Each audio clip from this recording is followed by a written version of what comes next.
আমি এখন দাঁড়িয়ে আছি একটা ৩৩০ কোটি টাকা দামের প্রাসাদে, আর এটা ১০০ বছরের পুরনো প্রাসাদ। তাহলে চলুন এক্সপ্লোর করা যাক। আর ভিডিওটা শুরু করার আগে অবশ্যই দা মিস্টার মাহফুজকে সাবস্ক্রাইব।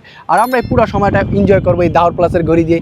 তাই এখনই দাওর প্লাসের ঘড়ি কিনতে চাইলে দাওর প্লাস পেজে যে রোজ গার্ডেন প্লেসে ঢোকার সাথে সাথে আপনার চোখে পড়বে ইউরোপীয় ধাঁচে তৈরি এক দৃষ্টিনন্দন রাজকীয় প্রাসাদ। প্রথম দেখায় এর সৌন্দর্য আপনাকে মুগ্ধ করবে।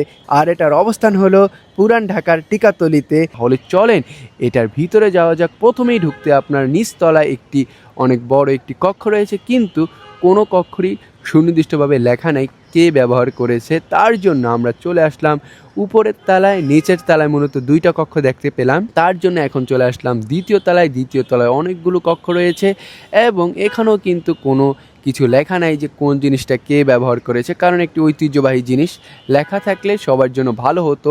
তার জন্য হতাশা নিয়ে বের হয়ে গেলাম উপরতলা এবং নিচতলা থেকে। এই প্রাসাদটা খুবই ছোট, বাইরে থেকে যেরকম সুন্দর দেখা যায় ভিতরে কিন্তু খুবই ছোট জায়গা। মানে উপরে অল্প কয়টা রুম, কিন্তু কোনো ইতিহাস টিতিহাস কিছুই লেখা নেই। মানে কোনো কিছু যে মানে কার কোন জিনিস ওটা লেখা নেই, আসলে কোনো তথ্য নাই। কিন্তু ঐতিহ্যবাহী একটা প্রতিষ্ঠান, এটা অবশ্যই রাখা উচিত ছিল যে কোনটা কে ব্যবহার করছে, এবং এইটার ইতিহাসটা অবশ্যই আমাদের জানা দরকার। আমরা এখানে আসছি মূলত ইতিহাস জানতে, কিন্তু এখানে কোনো ইতিহাস জানতে পারি নাই, কিছুই উপরে নাই। আর নিচতলাটা বন্ধ থাকে। মূলত বাইরে থেকে যেরকম সুন্দর, আসলে ভিতরে ওরকম দেখার মতো আমার কাছে মনে হয়েছে যে কিছুই নেই। কি বলো? হ্যাঁ কিছুই নাই, ফাও।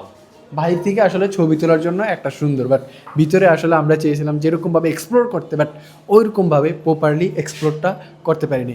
শুধু বাহির থেকে একটু ভবনটা দেখতেই জোস। এই প্রাসাদটার সামনে রয়েছে সুন্দর একটি দৃষ্টিনন্দন মাঠ, যেটার কারণে এই প্রাসাদটার সৌন্দর্য আরও বাড়িয়ে দিয়েছে।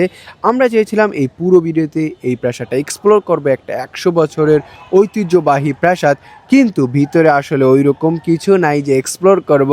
তার জন্য এই ভিডিওটা এখানেই শেষ করা যাক। আর ভিডিওটা ভালো লাগলে দা মিস্টার মাহফুজকে সাবস্ক্রাইব